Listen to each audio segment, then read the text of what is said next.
Entonces, esta es la clase de aprendizaje estadístico o introducción al concepto de aprendizaje estadístico.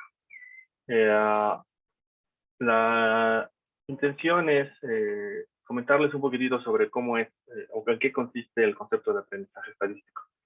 Digamos que el concepto de aprendizaje estadístico es un concepto muy amplio en términos teóricos, pero que permite hacer muchas cosas de las que nosotros pensamos que la econometría hace, ¿no? Por ejemplo, predecir fenómenos o efectos de un conjunto de variables sobre otra variable. Sin embargo, digamos que las bases del aprendizaje estadístico no son tan rigurosas o no son tan rígidas, más bien. No, la palabra no es rigor, sino más bien no son tan rígidas como el concepto econométrico de regresión que nosotros utilizamos. Al menos en el aprendizaje estadístico, en realidad no se preocupa tanto por la forma estructural de la regresión. Es decir, no se preocupan por si las variables o no son estrictamente causales entre ellas, sino simplemente de lo que se trata es de identificar correlaciones y de variables que pueden ayudarnos a explicar o predecir un fenómeno. Entonces, cuando ustedes revisen este tipo de modelos, se van a dar cuenta que en realidad no respetan esas cosas que nosotros los economistas solemos observar mucho, como que existe un modelo económico detrás, ¿no? Por ejemplo, nosotros podemos pensar que una ecuación o una función de costos debe de incluir claramente variables de precios de los insumos, ¿no? Sin embargo, en el caso del aprendizaje estadístico, como se quieren predecir efectos, puede ser que a lo mejor una de las variables que está relacionada con los costos sea, no sé, a lo mejor el clima, cuando en realidad a lo mejor el clima no tiene un efecto significativo en términos teóricos o en términos de cómo modelamos nosotros el fenómeno económico. Bien, entonces, al menos en aprendizaje estadístico existen muchos ejemplos, ¿no? Algunos de los ejemplos son, por ejemplo, querer predecir si un paciente que se encuentra hospitalizado por alguna razón por ejemplo, pensemos que hay pacientes hospitalizados por algún ataque cardíaco, predecir si el paciente regresará, ¿no? Entonces, con un segundo ataque.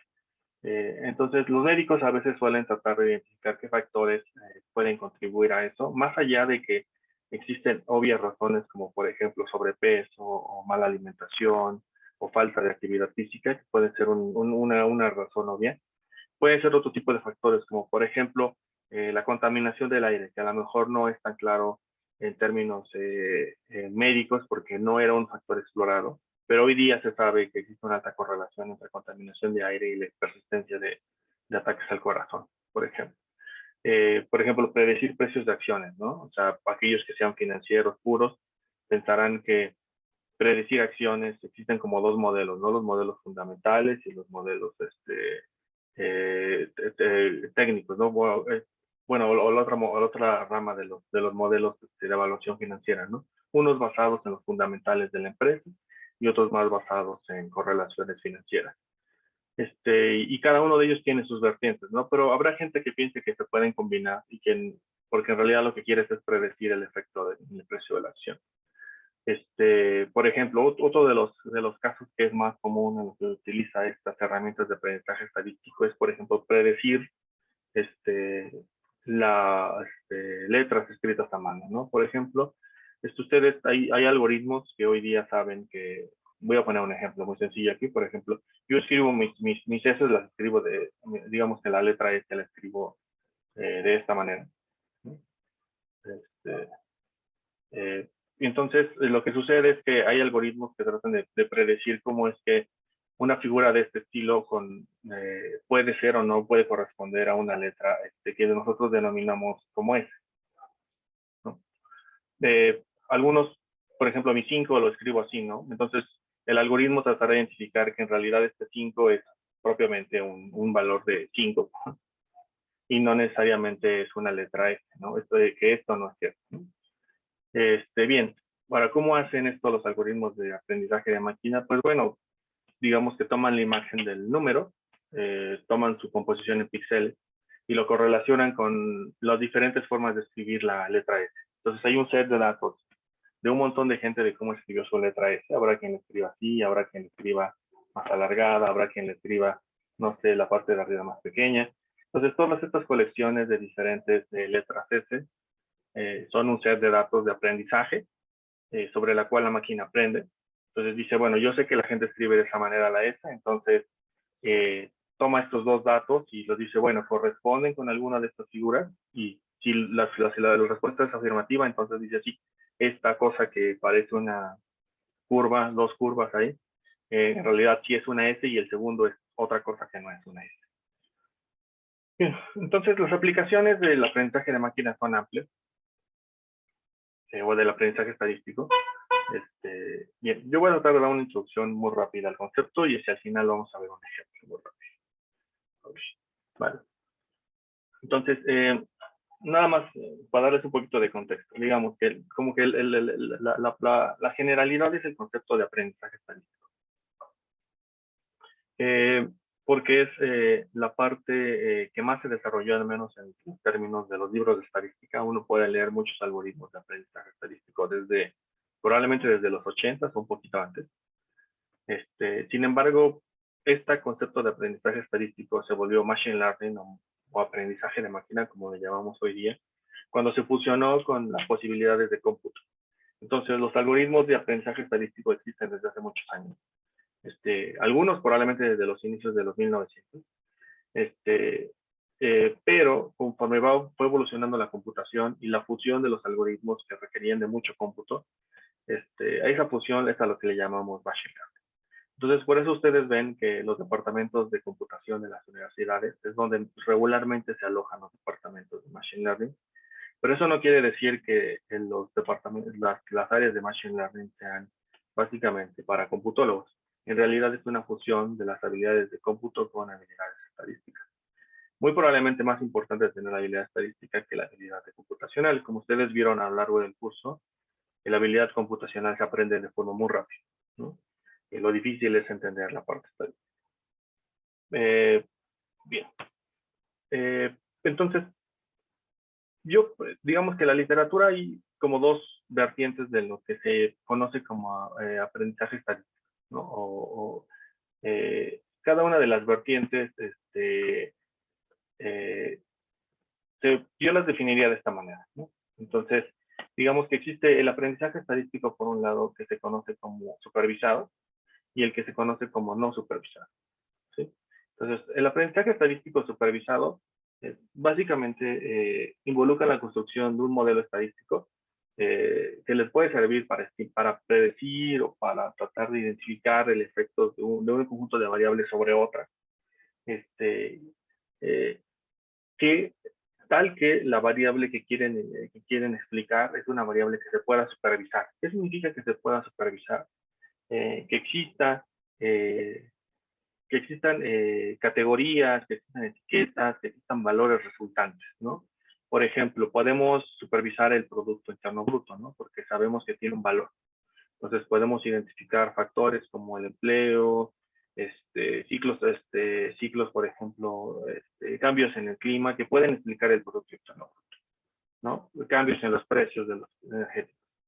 Entonces estamos supervisando la variable porque sabemos que tiene un valor que se puede supervisar. Por ejemplo, podemos supervisar la respuesta de una persona que nos paga o no nos paga un crédito, porque tenemos una etiqueta, ¿no? A las personas las podemos etiquetar entre las que pagan y las que no pagan. Entonces, en ese sentido, esos modelos son supervisados. Ahora bien, hay otro conjunto que son no supervisados.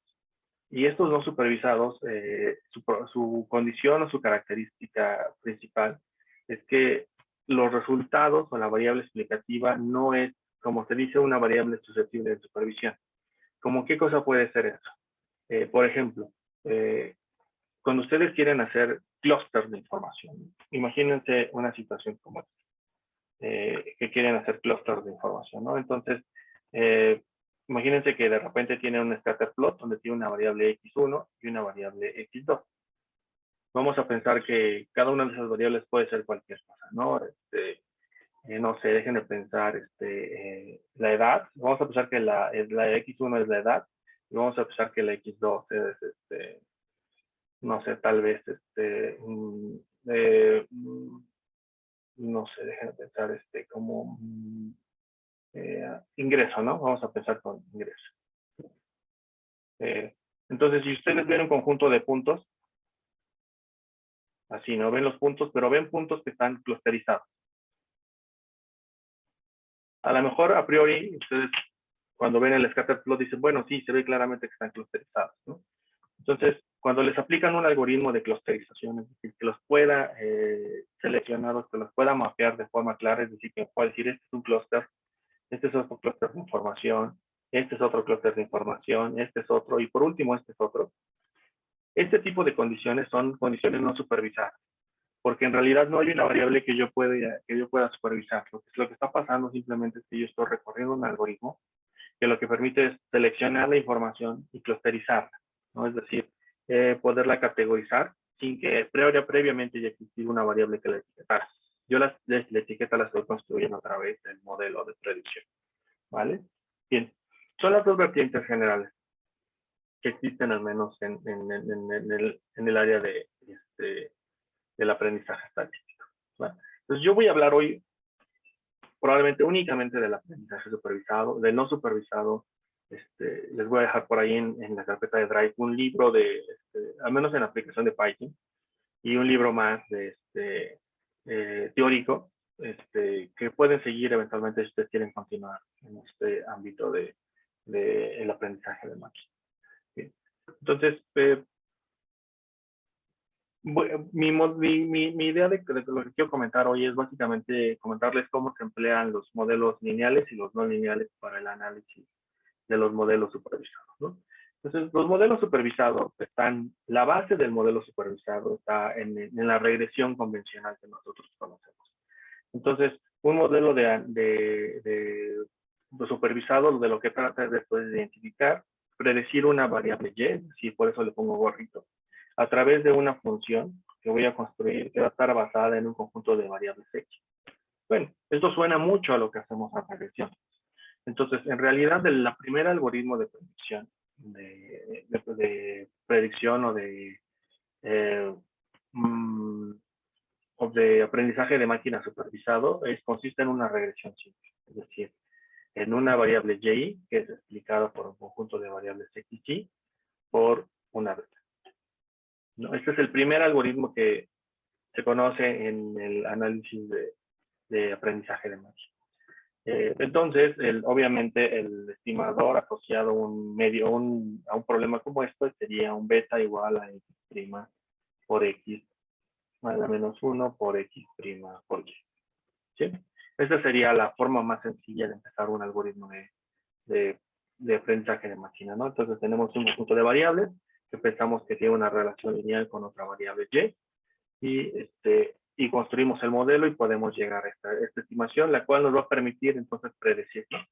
De esta manera, cuando queramos predecir un efecto y sobre una variable, sobre un individuo j-ésimo, el que sea, entonces solamente lo que tenemos que tomar es un conjunto de características y multiplicarlo por nuestra beta estimada, y entonces ya tendremos ese modelo predictivo, ¿no? Entonces, por aquí empieza el aprendizaje de máquina supervisado, ¿no? Ahora bien, los avances que ha hecho el aprendizaje estadístico de introducir más que dos, bueno, un tipo de regresión adicional, que son regresiones restringidas. Entonces, este tipo de regresiones restringidas, de lo que trata es de estimar valores para beta que sean que tomen valores en un conjunto determinado. Estas regresiones restringidas tienen como la ventaja de que permiten separar los efectos, por ejemplo, observados más observados como debidos a factores aberrantes. Por ejemplo, cuando hacemos una regresión, solemos incluir todos nuestros datos y entonces construir la regresión. Sin embargo, a veces muchos, durante el proceso de investigación de nuestros datos, solemos identificar que hay outliers que decidimos sacar de la regresión porque sabemos que suelen mover la recta de regresión de estos outliers, ¿no? Nos pasa mucho de repente que estamos trabajando un conjunto de datos, XY, y de repente, por alguna razón, empezamos a ver nuestra nube de puntos de esta manera, y hay un amigo que está por acá, ¿no? Un outlier. digamos, este elemento fuera de la muestra o fuera de la muestra, de la masa de la muestra, lo que hace es que trata de, como que jala la regresión un poquito hacia arriba, ¿no? La recta de regresión. Pero si lo elimináramos, o sea, si elimináramos a este elemento de la muestra, lo que pasaría es que a lo mejor la recta de regresión sería un poco más así, ¿no?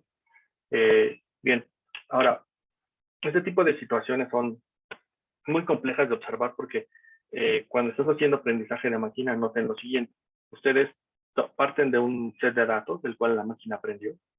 Entonces, lo siguiente que pasa es que ese algoritmo con el que la máquina aprendió se toma para observaciones adicionales que se van agregando a la muestra, ¿no? Entonces, piensen ustedes que hacen un algoritmo que predice las calificaciones de los alumnos de la materia, ¿no? Entonces, y tomamos como set de entrenamiento todas las calificaciones de los semestres anteriores. Entonces, de repente llega alguien, como, no sé, como Benjamín, y llega con... Entonces, lo que hago es que lo meto a mi regresión, meto sus características y predigo qué calificaciones las obtendrá, ¿no?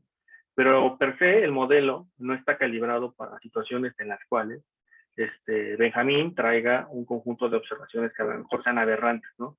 En mi caso particular, muy probablemente mi edad sería un dato aberrante respecto del set de datos de mis alumnos, porque muy pocos de mis alumnos probablemente tienen mi edad, ¿no? Entonces, ¿cómo le haces para corregir ese tipo de efectos, ¿no? ¿Cómo le haces para que cuando prediga el modelo no te arroje un dato aberrante asociado a la característica aberrante que incorporaste por el individuo que estás queriendo predecir? Bien, la manera en que puedes corregir eso es con este modelo, en este tipo de situaciones de regresiones restringidas. Entonces, las regresiones restringidas que yo voy a analizar en este curso son de dos tipos. Bueno, más que de dos tipos, tienen dos nombres, ¿no? Entonces, por un lado está la regresión Rich. Y por otro va a estar la regresión Lag. ¿Sí? Ambas regresiones las pongo con más detalles en las notas. No voy a abundar muchísimo, digamos, en el proceso general de cómo se construyen. Lo voy a dejar en las notas, ahí si quieren entrar a la parte matemática de cómo se derivan, ¿no? Lo que voy a mostrar a continuación. Por favor, entren en toda la confianza, por favor. Bien, entonces, voy a empezar con la regresión, el primer conjunto de regresión. Entonces, la regresión restringida, que se conoce como Rich, tiene la característica de lo siguiente, ¿no? Entonces, el problema es el siguiente. Imagínense que el problema es, quiero un conjunto de betas, que voy a denominar betas, ¿sí? Quiero encontrar un betas estimadas que cumpla con la siguiente característica, que sea que resuelva el problema de minimizar todos los valores, minimizar a beta, bueno, encontrar los valores que minimizan, los valores betas que minimizan, el siguiente problema, que es la suma desde igual a 1 hasta n de y menos xy por beta al cuadrado. Y bueno, si se dan cuenta, este primer componente, o este componente que estoy poniendo, es la suma de cuadrados, la suma de errores al cuadrado. Entonces, hasta aquí es una regresión convencional. Entonces, hasta aquí la solución sería una beta como la que expresé aquí arriba, ¿no? Como esta beta que está aquí. Esa sería la solución. Bien. Pero el modelo Rich lo que dice es, bueno, no, lo que yo quiero es que minimices esta suma de errores al cuadrado, sujetos a una restricción muy particular. Entonces, sujetos a un lambda, que va a ser la suma desde k igual a 2 hasta k mayúscula de beta k al cuadrado. Entonces, este último componente que estoy agregando aquí es si ustedes lo ven, este es un problema lagrangiano, en realidad. Entonces, este es un problema de optimización restringida. Entonces, quiero optimizar los errores, quiero encontrar la suma de cuadrados de los errores más pequeños, sujeta a que la suma de las betas sea un valor dado. Pero de las betas únicamente a partir desde la beta 2. ¿Por qué desde la beta 2? Porque la única beta que voy a dejar libre, sin poner la restricción, va a ser la constante. Entonces, yo estoy asumiendo que beta 1 es la constante. Ahora, ¿por qué es importante dejar la beta 1 la constante? Por una razón muy sencilla. Porque yo quiero que mi hiperplano siga pasando por el 0. Perdón, siga pasando por beta y no por 0. Si le pongo una restricción a beta 1, ¿cuál es el valor mínimo que hace que beta 1 sea más chiquita? Pues bueno, pues 0, ¿no? Entonces, no quiero eso. Lo que quiero es que el hiperplano separador de los datos siga pasando por una constante beta 1. De esta manera voy a garantizar una cosa que dije al principio del curso, que fue que la suma de los errores siga siendo 0, ¿sí? Entonces, si sigo dejando a beta 1 libre, entonces la suma desde igual a 1 hasta n de los errores seguirá siendo 0. Si no empiezo en 2 y empezara en 1, entonces esto ya no se cumpliría. Es bien importante, ¿no? En términos de por qué está diseñado de esta manera. Entonces, este modelo de restricción o de modelo restringido también lo podemos ver de la siguiente manera, y es una manera más sencilla de verlo. Entonces, yo quiero encontrar las betas tal que minimizan el conjunto de betas, que es la suma desde igual a 1 hasta n de y menos xy por beta al cuadrado, sujeto a lo siguiente.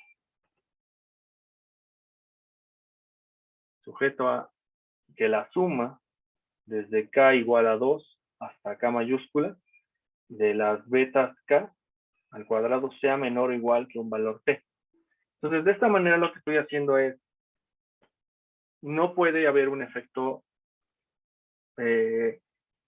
aberrante o muy, ¿cómo decirlo? Un efecto que sobrepase algún valor que yo quiera imponer como restricción para las betas. Es una manera de verlo, ¿no? Bien. Ahora, la solución a este problema de optimización, si ustedes lo desarrollan con cuidado y se sientan a elaborarlo, se van a dar cuenta que al final las betas que resultan, que vamos a llamar beta estimado, ¿sí? Va a ser igual a lo siguiente, va a ser x' por x más lambda veces una matriz de identidad de tamaño k-1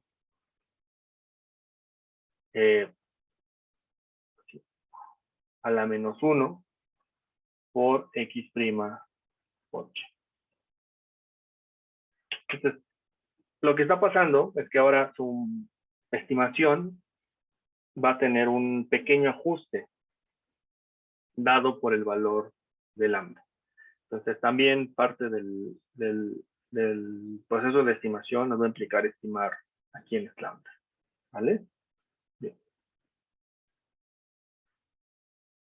El segundo conjunto de regresiones restringidas son las que se llaman regresiones lazo, que es la abreviación de Least Absolute Shrinkage and Selection Operator, que es como, básicamente lo que dice es como el valor más pequeño de una selección específica de valores. Y sería de la siguiente manera, ¿no? Entonces a esta le voy a llamar regresión lazo.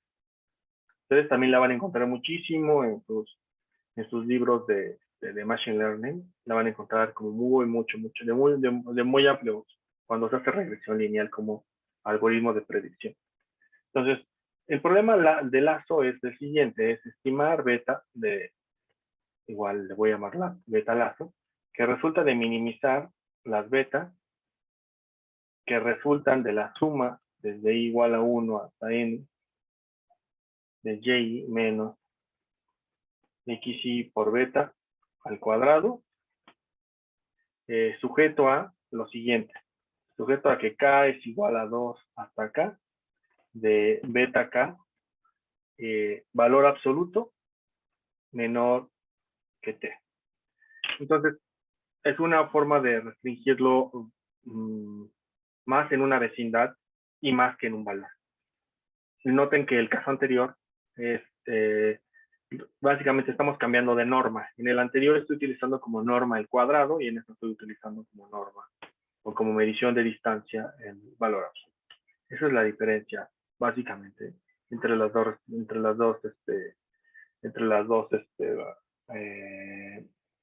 modelos. Bien, no sé si tengan alguna duda hasta este punto.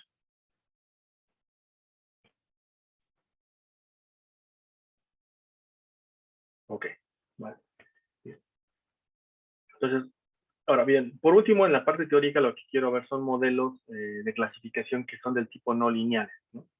Entonces, lo que he visto hasta ahora es cómo es que una ecuación de regresión nos puede servir para predecir, que es algo que ya sabíamos por lo que hacemos en econometría, pero cómo es que esa regresión puede tener diferentes variantes que nos van a permitir hacer predicciones, pero ahora predicciones restringidas a un conjunto de datos muy particular. Bien, la otra vertiente del análisis supervisado está basado en regresiones del tipo no lineal. Y básicamente son regresiones ordinales y nominales, que son básicamente los probit o logic ordinales y nominales, que eso es básicamente el segundo tipo de modelos supervisados que se pueden utilizar en el aprendizaje de máquina. Entonces, partamos de la siguiente idea.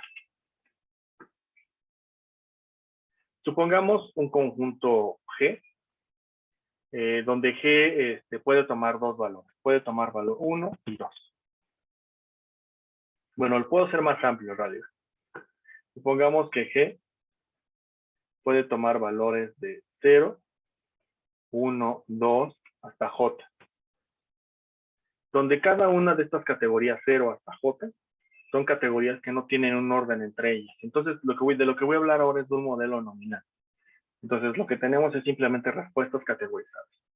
Son muchas situaciones en las cuales, por ejemplo, tenemos, no sé, a lo mejor son categorías diferentes para personas que a lo mejor tienen diferentes padecimientos, ¿no?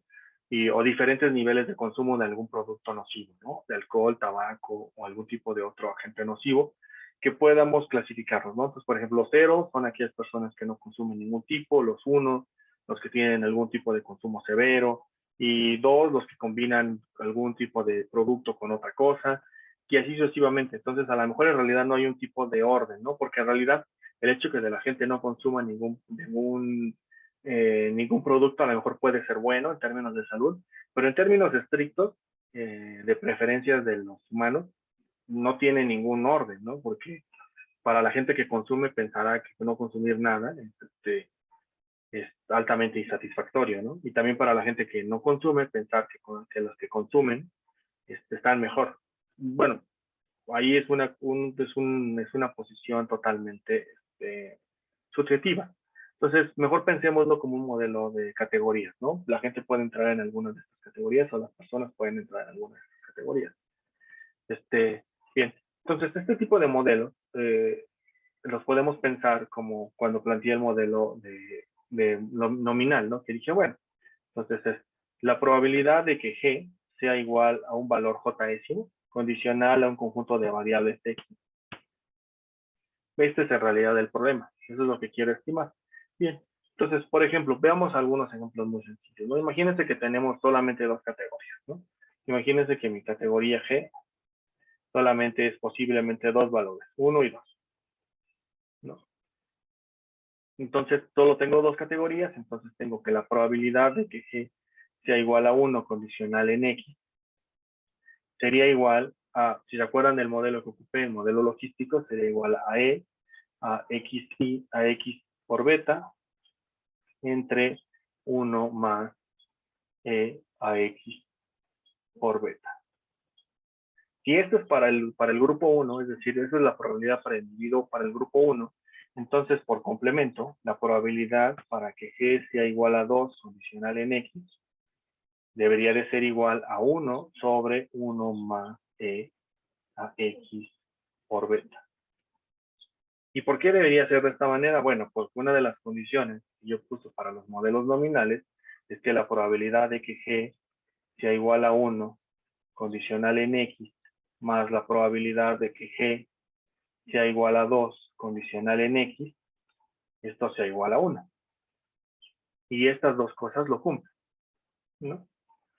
Entonces, este tipo de modelos también se les se les conoce como modelos binomiales, como lo había planteado.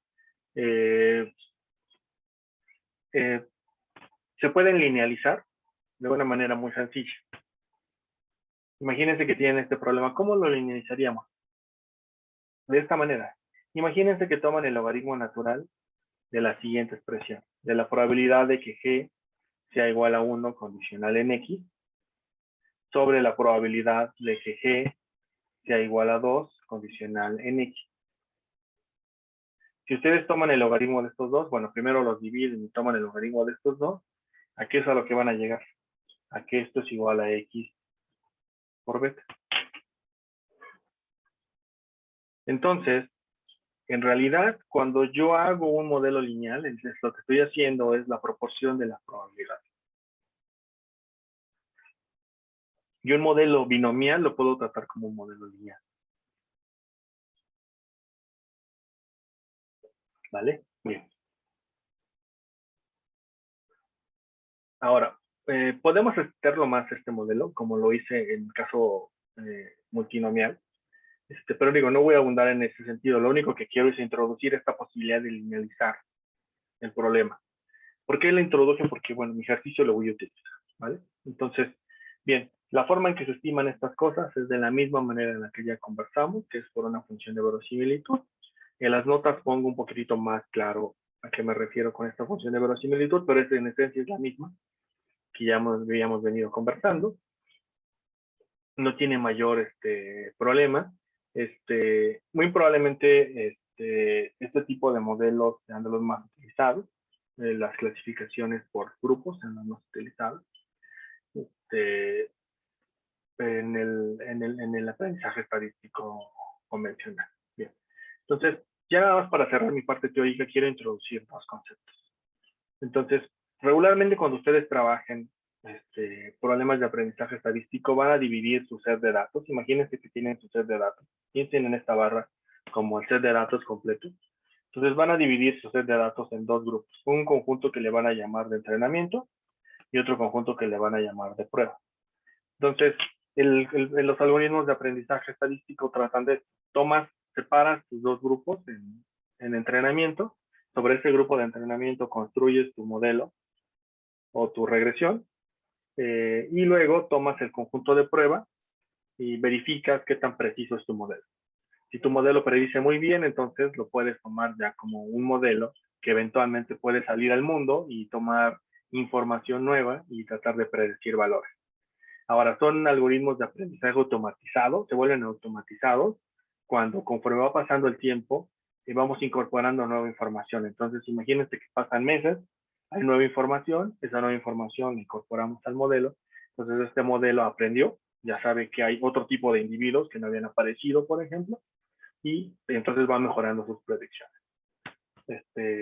De esa manera es como se van construyendo este tipo de modelos. Bien, ahora, estos modelos se suelen evaluar con dos métricas muy básicas, ¿no? Entonces, que se les conoce como funciones de pérdida.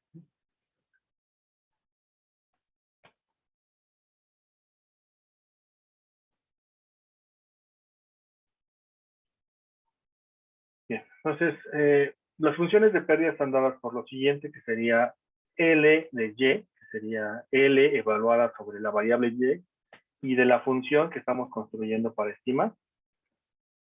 Y hay dos métricas, ¿no? Uno que sería la métrica que está dada como Y menos F gorrito de Y elevado al cuadrado. Y otra que sería el valor absoluto de Y menos F de X. A la primera se le conoce como error cuadrático. Y a la segunda se le conoce como error absoluto. Cualquiera de las dos métricas de función de pérdida que utilicen sería válida. Entonces, lo que se suele hacer es como tomar las funciones de pérdida, sumar todos los valores y identificar cuál de las dos funciones de pérdida genera el menor valor posible. Y entonces, si su modelo, esa es una manera de comparar qué tan precisos son sus modelos.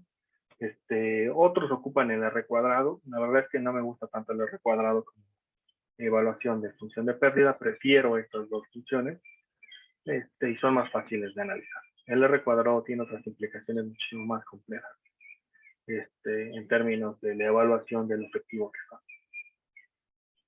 Bien, no sé si tengan alguna duda, si no quiero entrarle al ejemplo de la clase de hoy. Bien, ok. Entonces, en el GitHub les puse un nuevo ejercicio para lo que vamos a ver hoy.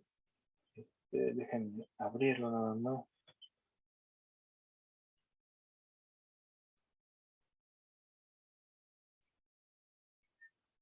Okay. Entonces voy a cambiar de pantalla.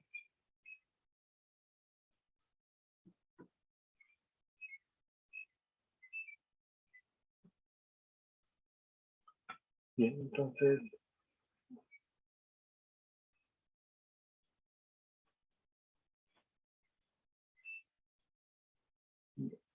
en la carpeta que se llama clase 10, van a encontrar este ejemplo de regresión logística.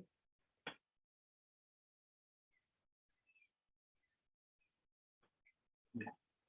Entonces, este es el ejemplo que quiero ver hoy con ustedes, ¿no? Entonces, ¿qué librerías o qué bibliotecas voy a necesitar? Son las habituales: Pandas, NumPy, Matplotlib, Seaborn. Y bueno, estas que están aquí, estas tres, son básicamente librerías adicionales que no hemos utilizado, que son librerías básicamente para Machine Learning. Básicamente lo que hacen es que traen modelos para clasificar, para hacer modelos lineales, para hacer árboles de decisión y muchos otros modelos. Clusters, bueno, todos los modelos no supervisados también traen precargados, ¿no? Voy a utilizar StatModel, que es para hacer, creo que una regresión la voy a hacer con StatModel. Bueno, importo todos los estilos de Seaborn, y ya, básicamente eso es lo que hago aquí. Bien, la base de datos que voy a ocupar es este archivo que está en Excel, la base que se llama default. Uy.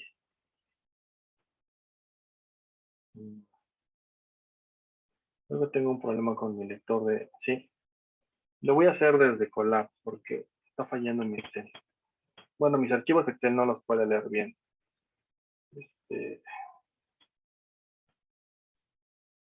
Entonces lo voy a hacer desde aquí, desde Colab. Permítame un segundo, por favor.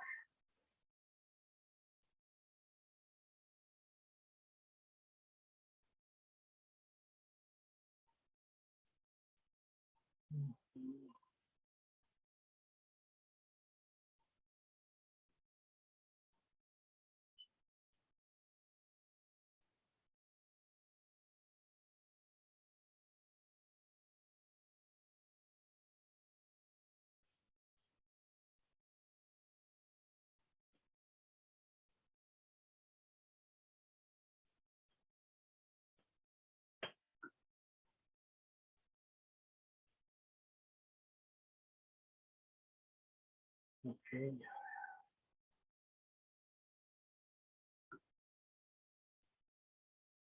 Listo.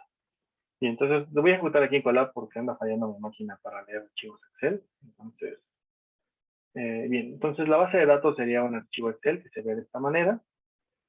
Entonces tengo básicamente tengo una columna que me dice el default, que básicamente clasifica a las personas, si pagan o no pagan un crédito.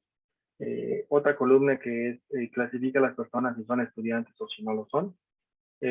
Luego una columna de balance, que lo que dice es como el monto de la deuda o lo que deben, y el otro es el ingreso. Entonces, con estas tres variables, que son ser estudiante, el monto pedido de crédito y el ingreso, debería yo de poder clasificar a los individuos. Entonces, solamente para darle como un pensamiento económico, creo que el monto del crédito es sumamente relevante porque básicamente lo que nos dicen las teorías de riesgo moral es que las personas que te piden un crédito muy alto son más propensas a no pagártelo porque digamos que la ganancia de no pagarlo es mayor versus la ganancia de pagarlo, ¿sí? Las personas que te piden muy poco crédito en ocasiones son las más propensas a pagártelo porque la ganancia de no pagarlo es menor. Bien. Ahora, digamos, ese es el punto de vista económico, pero vamos a ver en términos estadísticos cómo se correlacionan estos datos. Entonces, lo primero que voy a hacer es, voy a factorizar todas los componentes. Entonces, voy a crear una factorización de la, este, de la columna que se llama default, que básicamente está en texto en este momento, que es no y sí. Le voy a factorizar con una función, digamos, para volverla 0 y 1. Lo hago de esta manera.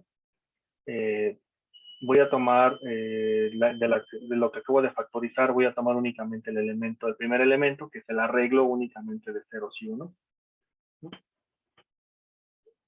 Ahora, una vez que lo factoricé, esa factorización la voy a guardar en una columna nueva dentro del data frame. Entonces, tengo texto originalmente que dice no y sí. Le voy a volver ceros y unos y lo voy a guardar en una nueva columna. Otra que también tengo en términos de texto es la de estudiante, que es no y sí. Pues también la voy a factorizar y la voy a agregar en columna. ¿Cómo lo voy a hacer con esta función que se llama factorización o factorize, perdón? Entonces, funciona de esta manera, ¿no? Podemos factorizar una variable de esta manera y entonces nos regresa dos cosas, ¿no? ¿Cuáles son las dos cosas que nos regresa? Nos regresa un arreglo y esta descripción que nos dice cómo hizo la factorización. A mí no me interesa cómo lo hizo, me interesa más bien el resultado. Entonces, el resultado, según esto, yo lo puedo ingresar diciéndole con este bracket 0, porque en realidad, como son dos resultados, puedo seleccionar uno de nuestros resultados. Voy a seleccionar el primer resultado. Acuérdense que para Python los índices empiezan desde 0, entonces el elemento 1 es el elemento 0. Tomo el elemento 0 y yo sé que ese es el arreglo que ya factorizó. Entonces, sabiendo eso, voy a tomar esa condición y voy a factorizar la variable default y voy a factorizar la variable estudiante y voy a tomar el elemento 0 y lo voy a guardar en el data frame en una nueva columna que se va a llamar default2 y student, ¿vale?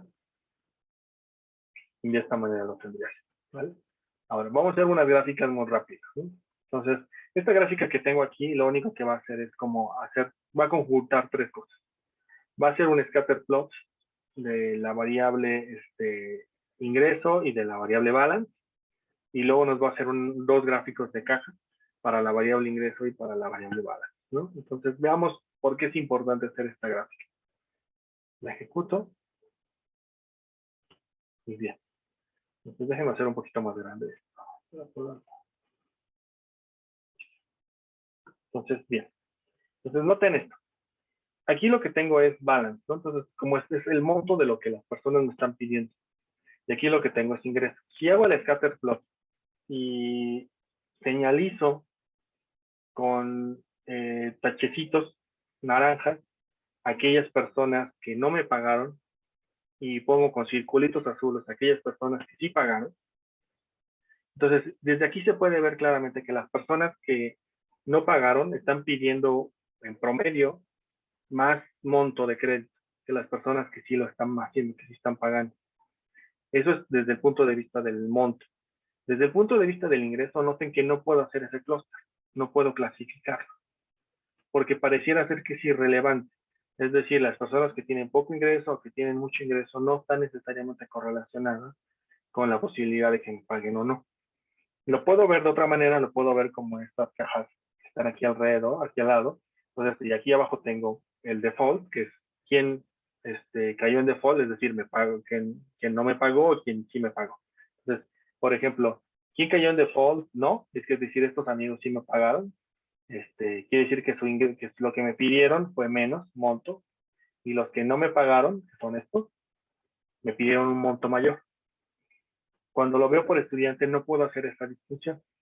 Entonces, una de las conclusiones que yo podría hacer de este análisis simple es decir que un buen predictor para que las personas me paguen o no me paguen es el monto que me pidieron de crédito. Vale. Bien. Ahora, vamos a hacer una regresión logística para clasificar, ¿no? Entonces, voy a hacer lo siguiente.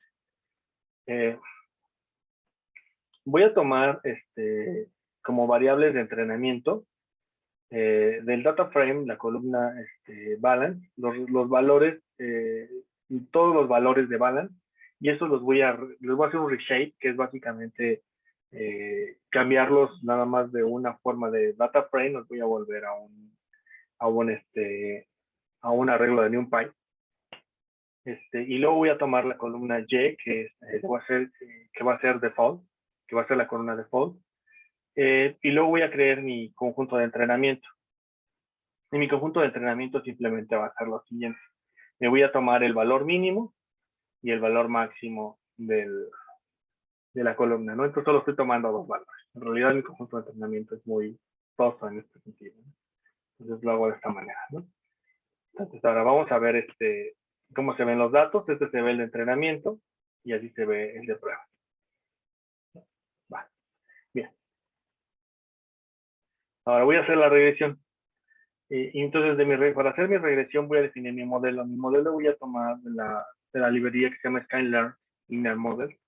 Voy a tomar la regresión logística y voy a decirle que lo resuelva por un método de Newton-Raphson y voy a estimarlo y luego voy a calcular el modelo final, ¿no? De esta manera. Ya. Una vez que calculo el modelo, entonces voy a graficar los resultados. Entonces, lo que tengo aquí es como dos modelos que voy a comparar. Entonces, de un lado tengo un modelo lineal y del otro lado tengo un modelo logístico. Entonces, acuérdense que yo dije, yo puedo llegar a un modelo lineal a través de la división de las dos probabilidades y tomar el logaritmo. Entonces, yo puedo aproximar este problema como un modelo lineal.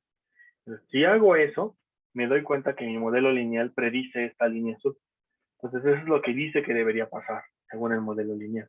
Pero ustedes se dan cuenta, la verdad es que el modelo lineal no se ajusta para nada a los resultados.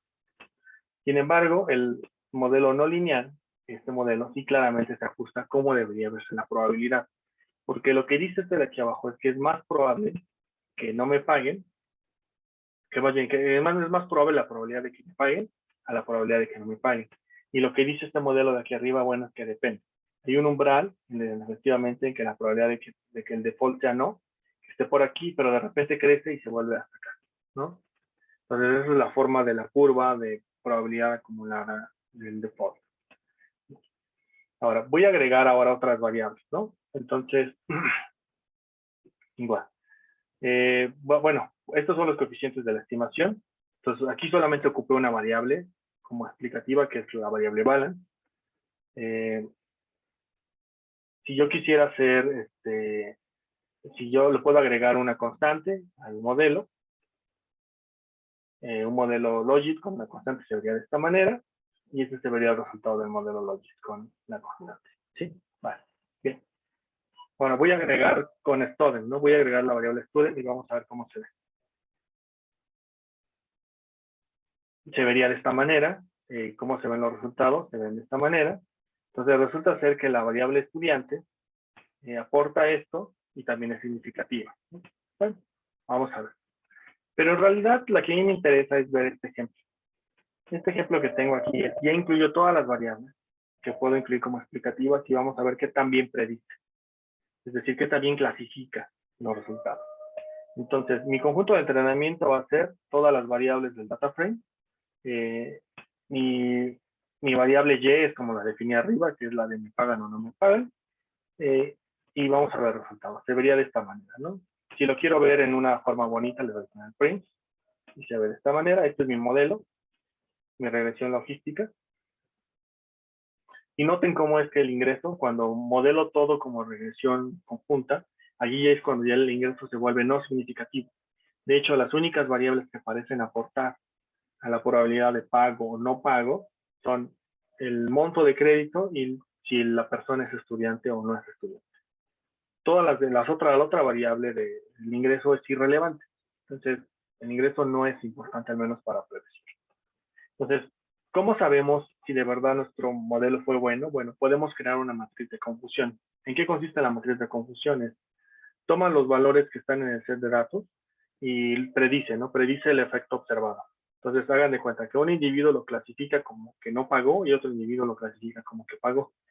Y luego lo comparamos con cómo se ve de verdad cuál fue el dato observado. Si el individuo que clasificamos como que no pagó de verdad corresponde a esos individuos, o si en la realidad el algoritmo se confundió y nos lo clasificó en el otro grupo. Por eso se llama matriz de confusión. Entonces vamos a ver. y aquí la muestro la matriz de confusión. Entonces, bien, entonces resulta ser que los que dice que no pagan son estos, y los que dice que pagan son estos, ¿sí? Y ahora bien, ¿cómo son los estudiantes? Bueno, ¿cómo se clasifican con estudiantes? Se clasifican de la siguiente manera. Son estudiantes, son 2.817 y 127. Ahora, veamos cómo se ve la gráfica de esto.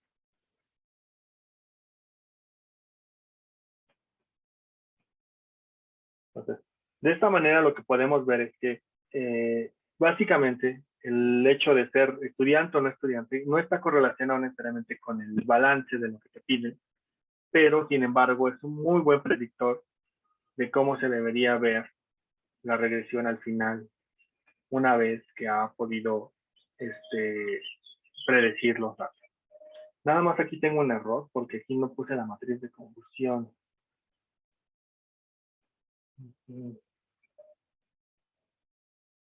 Bueno, voy a corregir esto, porque aquí debería aparecer una matriz. Aquí les pido que me disculpen, aquí tengo un error. Esto lo voy a corregir, esta línea tiene un error. Vale, bien. No sé si tengan alguna duda o comentario hasta este punto.